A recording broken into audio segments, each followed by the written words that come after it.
회의에서 이 방안을 확정 발표하면서 신속하게 2차 추경안을 제출하고 다음 달 국회에서 처리되도록 하겠다고 밝혔습니다. 김지선 기자의 보도입니다. 코로나19로 어려움을 겪는 국민들에게 중앙정부가 지급하는 긴급 재난지원금이 확정됐습니다. 소득 하위 70% 가구에 대해 4인 가구 기준으로 가구당 100만 원을 지급하기로 했습니다. 문 대통령은 오늘 3차 비상경제회의를 주재하며 이 같은 방안을 최종 확정해 발표했습니다. 모든 국민이 고통받았고 모든 국민이 함께 방역에 참여했습니다. 모든 국민이 고통과 노력에 대해 보상받을 자격이 있습니다. 전국 2,050만 가구 중 70%, 약 1,400만 가구 이상, 인구수로는 3,600만 명 이상이 대상입니다. 4인 가족 기준으로 한 달 소득 712만 원 이하인 가구는 최대 100만 원을 지원받게 됩니다. 재원은 2차 추경을 통해 확보하기로 했습니다. 문 대통령은 신속하게 2차 추경안을 제출하고 총선 직후인 다음 달 중으로 국회에서 처리되도록 할 계획이라고 밝혔습니다. 재원의 대부분을 뼈를 깎는 정부 예산 지출 구조 조정으로 마련하겠습니다. 국회의 협력을 당부드립니다. 문 대통령은 코로나19가 세계 경제에 남긴 상처가 얼마나 크고 깊을지, 얼마나 오래 갈지 아무도 예측할 수 없는 상황이라고 진단했습니다. 또 정부가 재정 운영에 큰 부담을 안으며 결단을 내리게 된 건 국민들의 생계를 지원하고 위로와 응원이 필요하다고 판단했기 때문이라고 밝혔습니다. 문 대통령은 정부로선 재정 여력을 최대한 비축할 필요가 있다면서 경제적으로 좀 더 견딜 수 있는 분들은 소득이 적은 분들을 위해 널리 이해하고 양보해달라고 당부했습니다. 오늘 회의에선 저소득층과 영세사업자들에게 4대 보험료와 전기요금 납부를 유예하거나 감면해주는 방안도 확정했습니다. KBS 뉴스 김지선입니다. 재난 상황에 정부가 직접 가계 지원금을 지급하는 건 처음 있는 일입니다. 그렇다면 구체적으로 누가 얼마나 받게 되는 걸까요? 자세한 적용 기준 성민수 기자가 설명해 드립니다. 긴급재난지원금은 가구 원수에 따라 최대 100만 원까지 받을 수 있습니다. 4명 이상이어도 100만 원을 받게 됩니다. 1인 가구는 40만 원, 2인 가구는 60만 원, 그리고 3인 가구는 80만 원을 받게 됩니다. 정부는 현금이 아니라 지역 상품권이나 전자화폐 형태로 지급하기로 했습니다. 가능한 한 현금보다는 소비 쿠폰이나 또는 전자화폐, 지역 상품권을 지급함으로써 단기간 내에 지원금이 소비로 연결될 수 있도록. 이번 지원금은 기존 소비 쿠폰과는 별개입니다. 이에 따라 1차 추경으로 소비 쿠폰을 받는 저소득층 170여만 가구 가운데 기초생활보장 의료수급자는 4인 가구 기준 총 240만 원의 현금성 지원을 받게 됩니다. 차상위층과 주거수당 수급자는 208만 원이 됩니다. 여기에 아동수당을 받는 경우 자녀 1인당 40만 원의 돌봄 쿠폰, 노인 일자리 참여자는 1인당 23만 원의 현금성 쿠폰이 별도로 지급될 예정입니다. 상당수 지자체가 이미 별도의 지원 방안을 내놨는데 정부는 중앙정부의 지원은 기본이고 각 지자체가 여건에 따라 추가로 지원할 수 있다고 밝혔습니다. 이번 긴급재난지원금 지급에는 총 9조 1천억 원의 재원이 필요하다는 게 정부 추산입니다. 이 돈은 중앙정부가 2차 추경을 통해 7조 1천억 원을, 지자체가 2조 원을 분담할 계획입니다. 정부는 적자 국채는 되도록 발행하지 않고 올해 쓰지 않아도 되는 예산 등을 조정해 재원을 마련하겠다고 밝혔습니다. KBS 뉴스 성민수입니다. 정부가 긴급재난지원금을 지급하겠다는 발표 전에 곳곳의 지자체에선 이미 자체 기준을 만들어서 지원금을 지급하겠다 밝혔었죠. 경상남도도 하위 50% 가구에 최대 50만 원을 지원하겠다 밝혔었는데 그대로 이 돈을 중복해서 지원할 것인지 아니면 정부 지원에 제외된 도민, 그러니까 상위 30%에 해당되는 도내 가구에 지원금을 지급해서 형평성을 맞출 것인지 고민에 빠졌습니다. 천연수 기자가 전해드립니다. 정부 발표로 경남 가구 수의 70%인 100만 가구가 긴급 재난지원금을 받게 됩니다. 전국 시도와 시구는 정부 발표에 앞서 별도 지원책을 밝힌 바 있습니다. 이에 대해 홍남기 경제부총리는 정부와 지방의 중복 지원도 가능하다고 밝혔습니다. 지자체는 정부의 골격에 더해서 지방의 사정을 감안해서 더 추가해서 지급할 수도 있고 또 지급에 경상남도와 시군은 형평성을 두고 묘안을 찾는 중입니다. 거창군과 고성군은 정부 지원금을 받는 하위 70% 가구 이외 지원을 받지 못하는 30%에도 최대 50만 원을 채워줄 계획입니다. 이 중위소득 175만 7,194원에 이상 되는 금이고 국민들에 대해서도 저희들이 지원을 해야 되겠다는 뜻입니다. 경상남도는 하위 50% 가구에 주기로 했던 최대 50만 원을 그대로 주는 것이 일환입니다. 이 경우 최대 150만 원을 받는 가구가 나올 수 있습니다. 이 안은 거창, 고성군과 같이 상위 30%의 50만 원을 지급해 경남도민들 사이에 형평성을 맞추는 안입니다. 이렇게 되더라도 타 시도와의 격차는 여전히 문제입니다. 전국 시도별 재정 자립도에 따라 가구당 100만 원에서 1인당 10만 원씩 주는 안까지 시행을 앞두고 있습니다. 긴급 지원의 폭은 크게 확대되게 됐습니다. 하지만 시도와 시군, 사는 지역에 따라 지원되는 내용은 크게 달라집니다. 이에 따른 형평성의 문제가 또 다른 논란거리를 낳게 됐습니다. KBS 뉴스 전현수입니다. 코로나19 사태로 4월 6일로 연기된 개학을 추가로 연기해야 한다는 목소리도 나오는 상황이죠. 교육당국이 대안으로 온라인 개학을 검토하고 있습니다. 경상남도 교육청도 온라인 수업 대비에 들어갔습니다. 화상회의 프로그램을 활용해서 교사와 학생이 원격 수업을 하는 방식입니다. 배수영 기자입니다. 신학기를 맞았지만 운동장도 교실도 텅 빈 한 고등학교. 교사가 홀로 교실에 나와 칠판 앞에 앉았습니다. 학생들은 아무도 없지만 노트북 2대 앞에서 열강을 이어갑니다. 얘들아, 양적 연구인가요? 실적 연구인가요? 딱 이렇게 양적이요. 그렇지. 두 가지 변수가 딱 나와 있잖아요. 입시를 앞둔 고등학교 3학년 사회 수업입니다. 화상회의 프로그램을 활용해 온라인으로 진행합니다.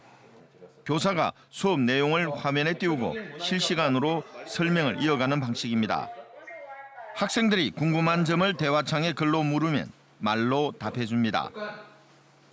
질문 계속 올려주세요. 실시간으로 질문이 올라올 수 있으니까. 하지만 바로바로 대화로 소통이 안 되다 보니 교사도 학생들도 한계를 느낍니다. 수능 입시 문제 아니겠습니까? 그게 가장 걱정이 많을 테고 이제 저뿐만 아니라 이제 다양한 전국의 모든 선생님들께서 그런 부분에 대해서 걱정을 많이 하실 것 같은데 화상 통화는 그냥 선생님께서 말로 이렇게 설명해 주시니까 약간 그런 점이 약간 이해도는 좀 떨어질 수 있지 않을까라는. 경상남도 교육청은 PC 마련과 통신료 납부가 부담스러운 가정을 위한 지원책도 마련하고 있습니다. 온라인 사각지대에 있는 학생들을 면밀히 조사해서 발굴한 다음에 스마트 기기 대여할 그럴 예정이 있습니다. 교육청은 이번 주 시범 운영을 통해 온라인 수업 문제를 보완하고 등교가 연기되면 본격적으로 시작할 계획입니다. KBS 뉴스 배수영입니다. 주말 사이 진주에서 37일 만에 코로나19 추가 확진자가 나왔습니다. 그런데 아직 감염 경로가 불분명한 데다 밀접 접촉자 한 명도 연락이 닿지 않는 상황입니다. 한편 경상남도는 해외에서 입국한 확진자가 꾸준히 증가하는 상황에 따라 경남으로 오는 입국자 관리를 더 강화했습니다. 최진석 기자가 보도합니다. 주말에 확진 판정을 받은 진주 50대 여성은 전남 담양을 다녀온 고도에 감염 경로가 아직 정확하게 밝혀지지 않고 있습니다. 이 확진자와 밀접 접촉한 것으로 파악된 35명 가운데 32명은 음성 판정을 받았고 2명은 검사 결과를 기다리고 있습니다. 나머지 밀접 접촉자 1명은 연락처조차 파악되지 않아 우려가 나오고 있습니다. 연락처 미파악자 4명 중 3명의 연락처를 확보하였고 나머지 1명도 다각적으로 연락처를 파악하고 있습니다. 경남에도 해외 입국자 관리에 비상이 걸렸습니다. 최근 일주일 동안 경남 확진자 7명 가운데 5명이 미국과 영국, 프랑스 등 유럽에서 입국했습니다. 경상남도는 미국과 유럽에서 오는 무증상 입국자도 KTX 특별편을 통해 경남으로 이동하도록 했습니다. 공항에서 바로 오는 전용 차량도 제공합니다. 또 안전보호 앱을 통해 입국자 정보를 실시간 확인하고 전담 공무원을 지정해 해외 입국자를 관리하고 있습니다. 전담 공무원은 KTX 도착역을 확인하고 최종 목적지까지 자차를 이용할 것을 안내하고 있습니다. 다만 자차를 이용하기 어려운 경우에는 소방 구급차 등을 이용해 수송을 지원하고 있습니다. 경남 누적 확진자 92명 가운데 지금까지 63명이 완치돼 퇴원했고 입원 중인 환자는 29명입니다. 또 2명이 추가로 퇴원을 준비하고 있습니다. KBS 뉴스 최진석입니다. 벚꽃이 만개했던 지난 주말, 진해 주요 벚꽃 명소는 완전히 통제됐습니다. 다행히 관광객도 예년보다 급격히 줄어서 큰 고비를 넘겼다는 분석이 나옵니다. 다음 달 봄꽃 축제가 예정된 지자체들도 축제 취소와 관광지 폐쇄를 검토하고 있습니다. 박기원 기자입니다. 지난 주말 진해 벚꽃 명소에 우려했던 인파는 없었습니다. 아쉬운 마음에 찾아온 상춘객도 먼발치서 바라만 보고 돌아섭니다. 좋다. 문을 닫은 상점도 있었지만 상인들은 내년 군항제를 기약합니다. 주말에는 영 사람들이 통 안 왔어요. 그리고 동네 주민들도 안 나오네요. 겁이 나가지고. 다 건강한 게 제일이니까 할 수 없고요. 내년에는 많이 이 아름다운 꽃을 보러 왔으면 좋겠어요. 조금 고비는 넘어간 것 같고 이제 향후 조금 꽃이 있을 동안은 관광객들도 좀 이 진해 방문을 좀 자제해 주셨으면 좋겠습니다. 110헥타르에 조성된 전국 최대 유채꽃 군락지인 창녕 낙동강 유채단지. 지난해 씨앗을 뿌려 노란빛 유채꽃이 강변을 가득 채웠지만 올해는 관광객을 맞지 못합니다. 4월 초 예정됐던 축제가 15년 만에 취소됐고 20여 개 강변 출입구가 모두 폐쇄됐습니다. 코로나19 확산을 방지하기 위한 선제적 대응으로 남지 유채 단지 및 개빌길이 전면 폐쇄되었습니다. 그동안 유채꽃 축제로 지역 경제 파급 효과를 톡톡히 봤지만 올해는 과감히 포기했습니다. 지난해 126만 명이 다녀간 창녕 낙동강 유채단지는 출입구 곳곳이 폐쇄돼 관광객은 물론 주민도 들어갈 수 없습니다. 관광객 유입을 막기 위해 최대 80여 명이 길목을 지킵니다. 앞으로 4월 19일까지 남지 유채밭을 전면 폐쇄할 계획이니 남지 어민들의 적극적인 협조와 방문객 여러분들의 자제를 부탁드립니다. 산청과 합천도 다음 달로 예정된 전국 최대 규모의 철쭉 축제 취소 여부를 조만간 결정할 예정입니다. KBS 뉴스 박기원입니다.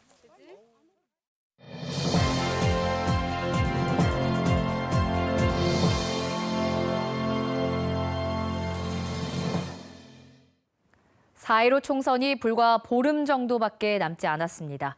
경남의 주요 공약을 짚어보는 기획보도, 오늘은 경남 경제 최대 현안인 두산중공업 관련해서 후보들의 공약을 알아보겠습니다. KBS는 각 후보가 제출한 핵심 공약을 상대 후보들에게 보내 공약의 타당성과 실현 가능성을 상호 검증하도록 했습니다. 그 결과를 김소영 기자가 정리했습니다. 최악의 경영난 속에서 명예퇴직에 이어 휴업마저 검토 중인 두산중공업. 더불어민주당 이흥석 후보는 두산중공업 회생을 위해 국민연금의 주주권 행사를 강화하고 환경과 사회, 고용 등을 의무공시 대상에 넣겠다고 약속했습니다. 이에 대해 다른 후보들은 국민연금이 보유한 두산중공업 주식은 5% 미만으로 현실적으로 구조조정과 휴업을 막기 어렵다고 지적했습니다. 나머지 관련 정책들도 두산중공업이 겪는 구조조정에 대한 해법이 없고 추상적이라는 지적이 나왔습니다. 미래통합당 강기훈 후보는 신한울 3, 4호기 재개와 탈원전 정책 폐기, 탈원전 피해보전 특별법을 제정하겠다고 밝혔습니다. 하지만 특별법 이전에 두산중공업 부실의 진짜 원인을 찾는 게 우선이며 탈원전 특별법을 만들면 사실상 모든 산업에 특별법을 만들어야 한다는 지적도 나왔습니다. 또 재벌가에 대한 일체의 책임 추궁이 없다는 비판도 있습니다. 정의당 여영국 후보는 두산중공업의 공기업화와 국산 가스터빈 확대, LNG 가스 발전 비율 35%까지 확대 등을 대표 공약으로 내세웠습니다. 하지만 공기업화는 대규모 공적 자금이 투입되는 것으로 구체적 계획이 없는 한 선거용 공약으로 그칠 것이라는 비판이 나왔습니다. 국산 가스터빈 확대는 창원시가 이미 정부와 경상남도에 공개적으로 건의한 내용이라는 지적도 있습니다. 민중당 서경철 후보는 두산중공업을 공기업으로 전환하고 경영 실패의 책임을 진 경영진에게 사죄 출연을 압박하겠다고 약속했습니다. 이에 대해 상대 후보들은 두산중공업 사태의 본질은 현 정부의 탈원전 정책이라며 경영진의 사죄 출연을 압박하는 건 시기상조라고 지적했습니다. 또 경영진이 아닌 특수관계인인 대주주의 책임 분담을 요구해야 한다고 주장했습니다. 민생당 구명회 후보는 노사 간 합리적 조정자가 되겠다고 밝혔고 국가혁명 배당금당 조교필 후보는 신한울 3, 4호기 재개를 공약으로 내걸었습니다. KBS 뉴스 김소영입니다. 정의당 경남도당이 4.15 총선을 앞두고 노창섭 도당위원장을 상임선거대책위원장으로 임명하고 선거대책본부를 출범했습니다. 정의당 경남도당은 거대 양당의 기득권 정치를 견제하고 서민 정치를 이어가겠다며 포부를 밝히고 민생을 중심으로 협력 정치를 이끌 수 있도록 정의당을 원내 교섭단체로 만들어달라고 호소했습니다.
이어서 간추린 경남 소식 전해드립니다.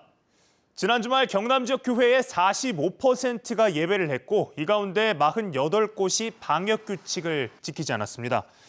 경상남도가 지난 주말 시군 합동으로 1,900명을 투입해 경남의 교회 2,500여 곳을 점검한 결과 일주일 전보다는 8% 줄어든 45%, 1,160곳에서 예배를 했습니다. 이 가운데 교회 48곳에서 발열 확인을 하지 않거나 마스크 미착용 등 방역 규칙을 어겼습니다.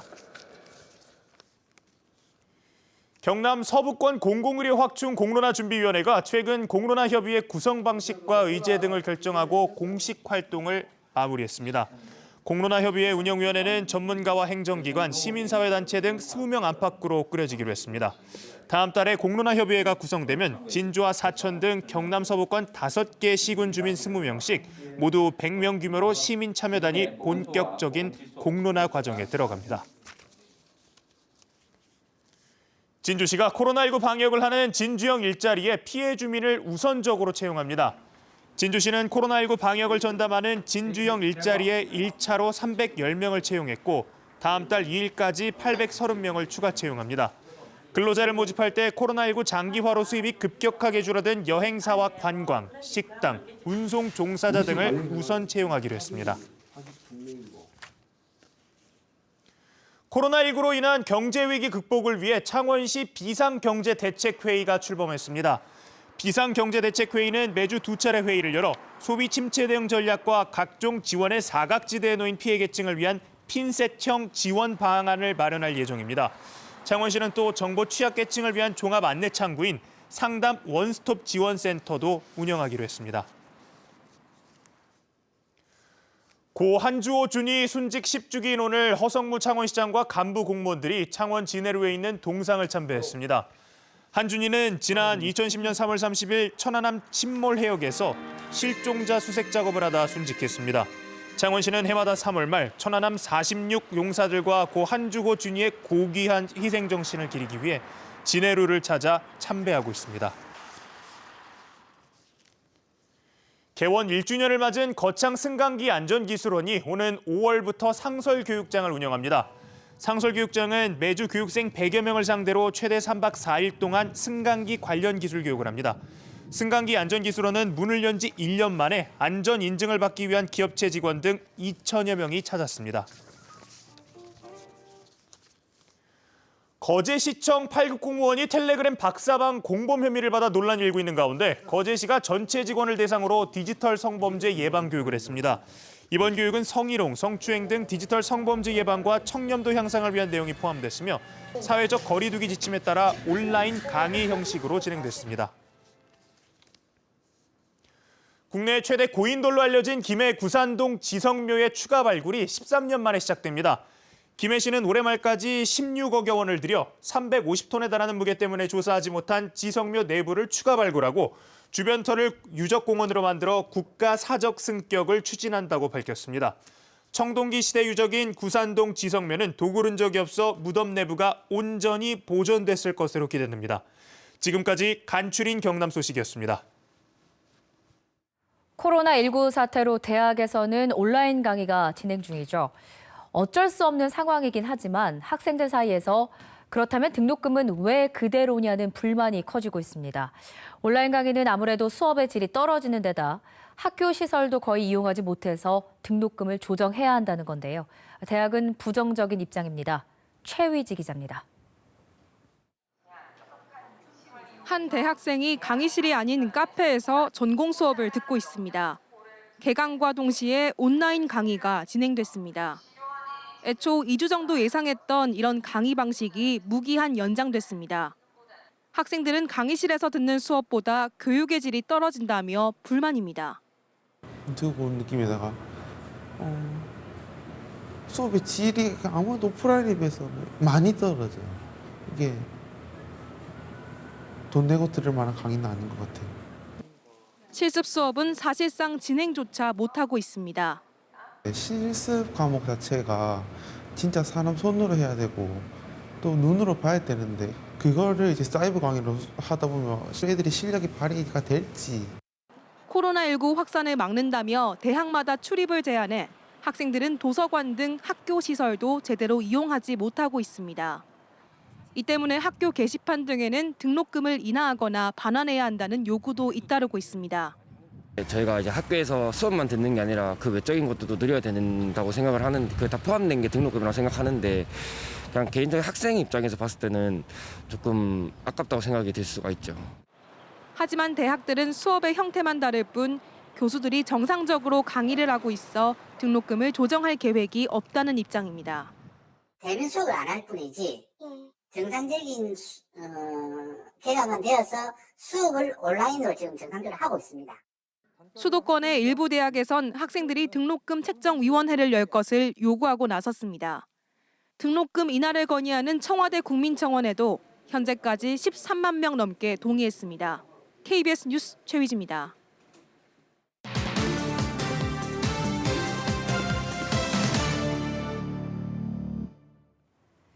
영화 타이타닉을 보면 침몰하는 배에서 연주자들이 승객들에게 아름다운 선율을 들려주는 장면이 있습니다.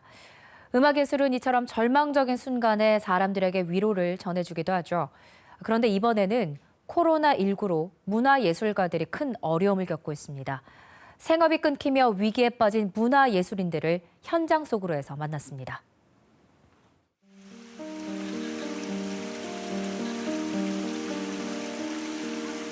봄이면 겨울에 움츠린 몸과 마음에 봄바람을 불어줄 다양한 행사들이 펼쳐지는데요. 올해는 코로나19로 축제와 공연이 취소됐습니다. 이로 인한 피해는 고스란히 예술인들에게 전해집니다. 행사 취소로 생계에 위협을 받는 문화예술인들의 깊은 한숨을 들어봅니다.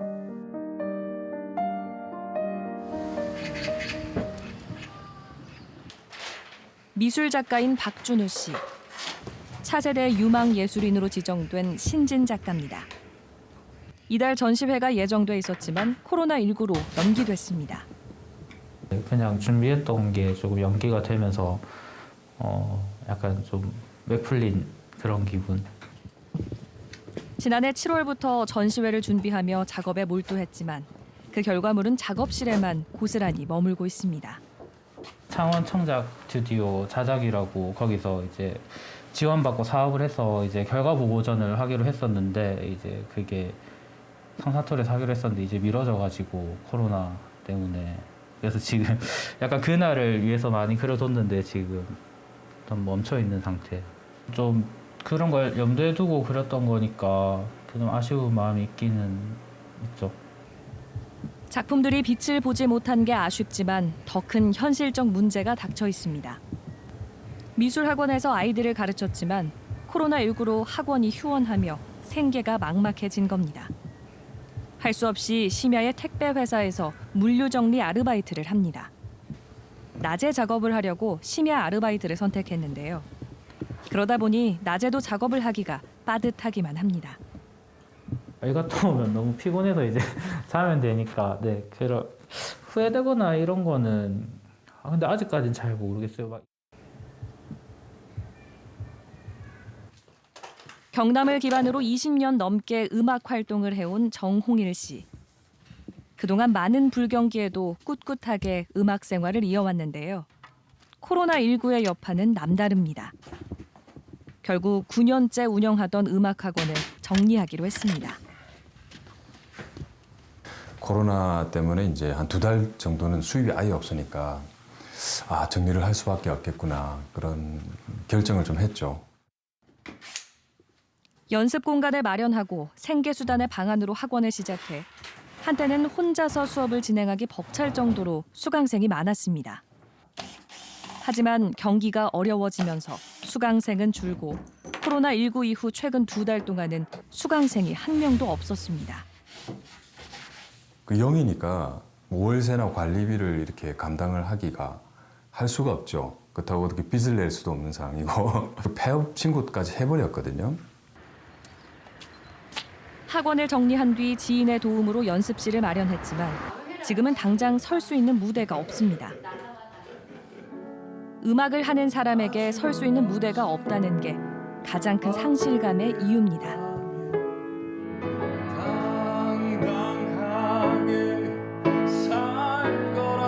기획 공연 같은 경우가 많이 있거든요. 사실은 쉬고 있는 상태죠. 사실은 휴면 상태, 휴먼 상태. 그래서 생각을 해낸 게 지역에서 음악을 하는 다른 동료들과 함께 온라인으로 중계되는 공연입니다.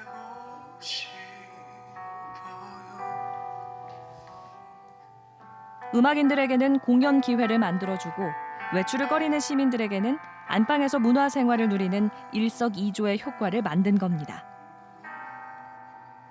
힘겨움들을 조금 좀 벗어 던져야 되는 그러다 보면 또 우리가 늘 밝고 이렇게 활동적인 이 사람들의 모습들과 함께 또 공연장에서 즐겁게 또 공연하는 날이 올 거라고 보거든요. 너무 움츠리지 마시고 이렇게 힘냈으면 좋겠습니다. 봄은 왔지만 뜻하지 않게 불어닥친 찬바람에 문화예술계가 몸살을 앓고 있습니다. 한국예술문화단체 총연합회 조사를 보면 코로나19로 취소나 연기된 예술 행사는 전국적으로 2,500여 건에 피해 금액은 520여억 원. 경남 지역 예술인 94%도 코로나19 여파로 수입이 줄었다는 조사 결과도 있습니다. 우리가 기쁠 때 즐거움을 더해주고 슬플 때 위로가 되어주는 예술인들에게 지금은 우리 사회가 도움을 줄 방안을 찾아야 할 때입니다.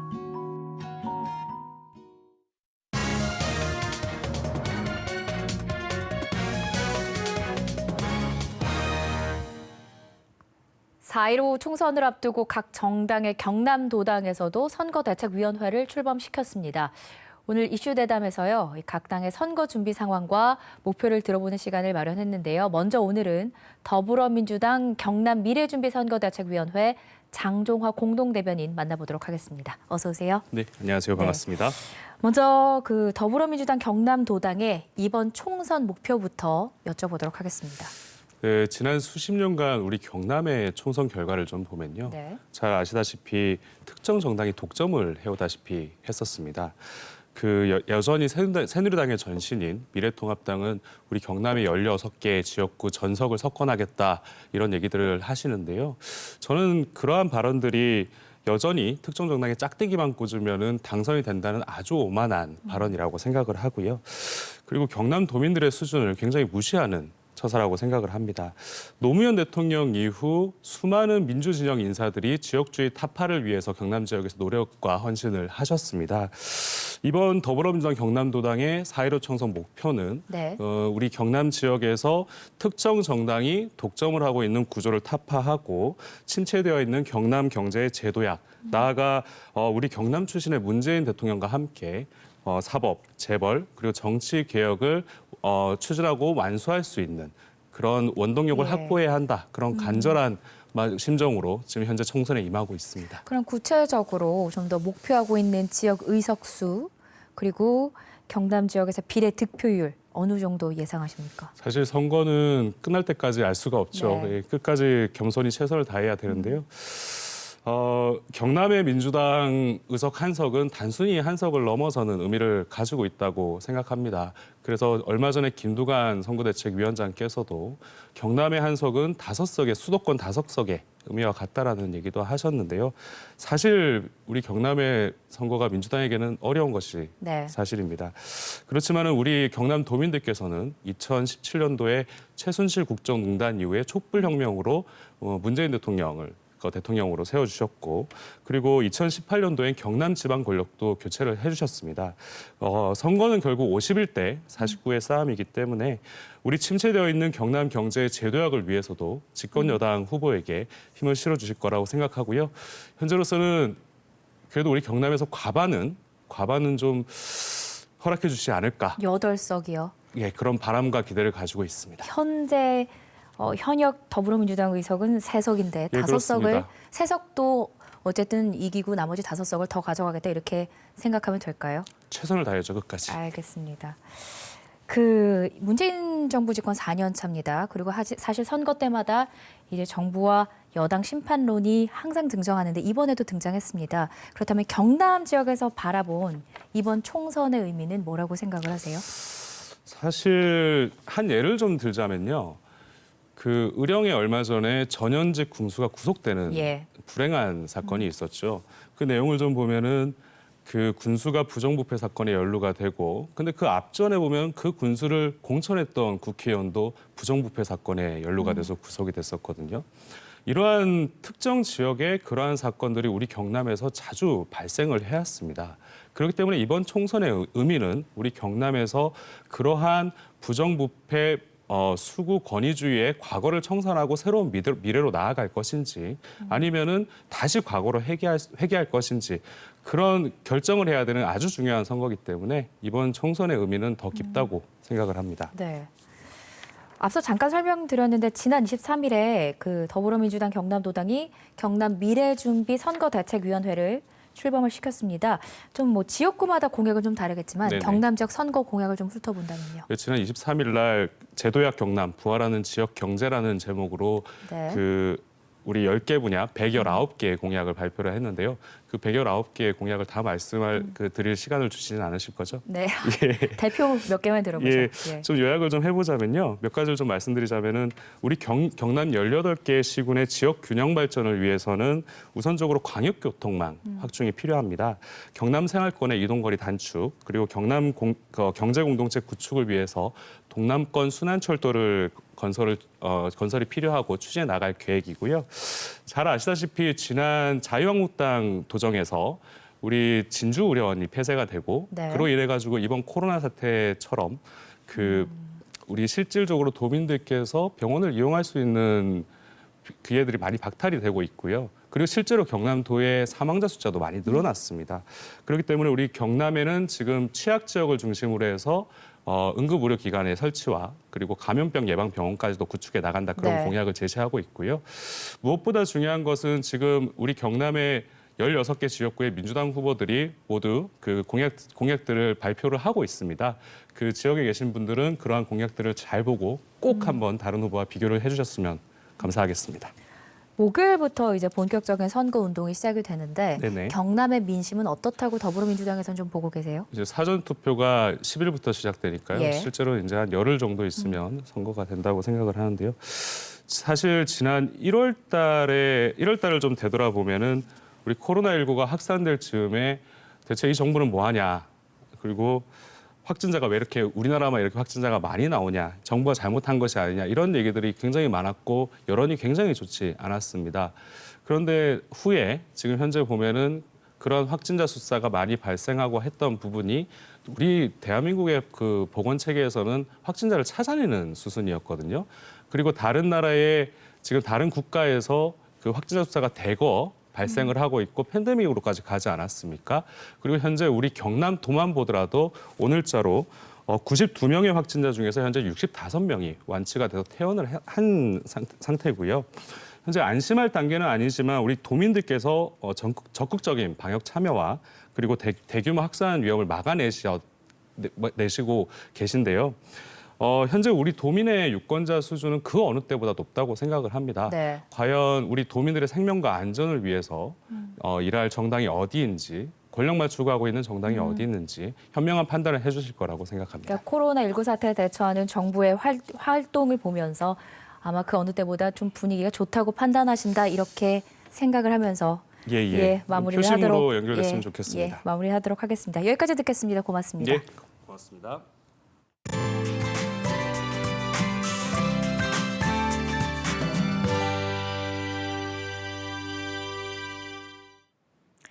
요즘 낮 동안은 따뜻한 봄 기온이 가득하지만 일교차가 크게 벌어지고 있어 주의하셔야 합니다. 내일도 내륙을 중심으로는 기온차가 15도 이상으로 벌어질 텐데요. 내일 진주의 아침 기온 4도, 의령이 3도로 출발해서 낮 기온은 21도까지 오릅니다. 코로나뿐 아니라 환절기 건강관리에도 각별히 유의하셔야겠습니다. 내일도 낮까지는 화창한 날씨가 이어지는데요. 밤부터는 하늘빛이 좀 흐려집니다. 남해상을 지나는 비구름대의 영향을 받겠고요. 4월의 첫날인 모레는 오전까지 비나 빗방울이 살짝 떨어지겠습니다. 비의 양은 5mm 안팎으로 많지는 않겠습니다. 현재 위성 영상 보시면 전국이 대체로 맑은 날씨를 보이는 가운데 제주도와 남해안을 중심으로는 구름이 많이 지나고 있습니다. 밤사이 일부 내륙으로는 가시거리 1km 미만의 안개가 끼는 곳이 있어서 안전운전하셔야겠습니다. 내일은 전국이 대체로 맑다가 밤부터 구름 많아지겠고요. 제주도에서는 밤부터 빗방울이 떨어지겠습니다. 내일 미세먼지 농도는 전국이 좋음에서 보통 단계로 예상되는 가운데 서울, 경기와 충청도에서는 오전에 일시적으로 나쁨 수준을 보이겠습니다. 내일 해상에도 대체로 맑은 날씨가 예상되는 가운데 남해상에서는 오후부터 비가 내리는 곳이 있겠고요. 물결은 모든 해상에서 잔잔하게 일겠습니다. 내일 우리 지역의 아침 기온은 오늘보다 1, 2도가량 낮게 출발하지만 낮 기온은 더 오르면서 일교차가 크게 벌어집니다. 동부 지역은 의령과 함안 3도, 김해와 양산이 6도에서 출발하고요. 낮 기온은 20도 안팎까지 오르겠습니다. 경남 서부 지역은 내일 남해가 8도, 그 밖에는 4도 안팎에서 출발하고요. 낮 기온은 대부분 20도까지 오르겠습니다. 모레 비가 살짝 내린 뒤로 당분간은 계속 맑은 날씨가 이어지겠고요. 주 후반으로 갈수록 기온은 점점 더 오르겠습니다. 기상정보였습니다. 재난기본지원금이라는 이름으로 국가가 10가구 중 7가구에 일정액을 지급하기로 했습니다. 결국 선별적 지원으로 가닥을 잡았지만 선별 지원엔 필시 사각지대가 생깁니다. 최근 중산층의 대출도 많이 늘었다고 하죠. 지원을 받지 못하는 나머지 3가구 중에도 누군가는 하루하루를 겨우 버티고 있을 겁니다. 어떻게 다 챙기냐, 급한 불부터 끄자 하지 말고 뜻 그대로 관심이 미쳐 가지 못한 곳, 사각지대에 놓인 이들을 위한 관심과 정책도 분명 필요합니다. 7시 뉴스 경남 마칩니다. 함께해 주신 여러분 고맙습니다.